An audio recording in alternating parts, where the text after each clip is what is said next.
I ljudi dobrodošli nakon 1000 godina u ne znam koje epizod na kanalu, ali danas ću vam pokazati jedan glitch u Head Socceru. Znači trebate ići na survival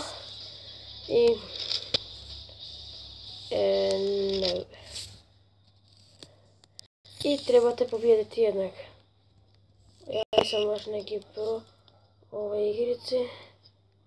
To nemojte se to komentare pisati kakav nubara. Ovo bude ovo, znala bi si auto. Ja čekam power.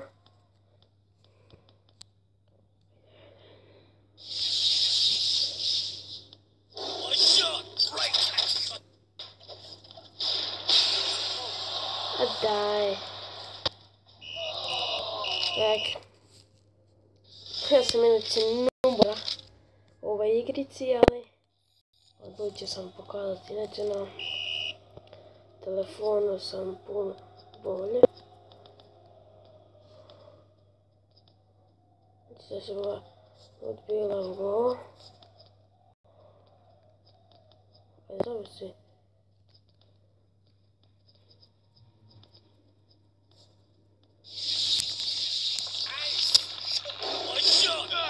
To.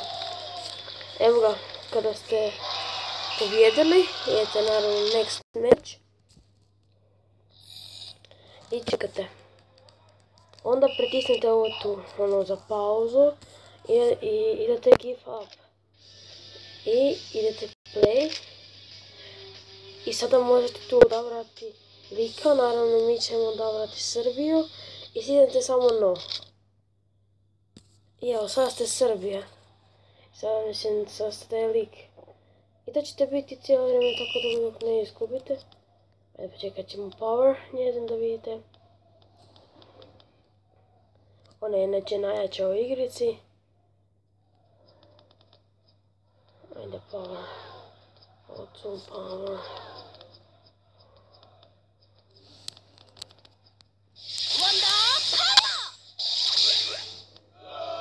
Oh my god. I da, to je bio taj glitch. Dakle, vidimo se u sljedećoj epizodi. Pozdrav!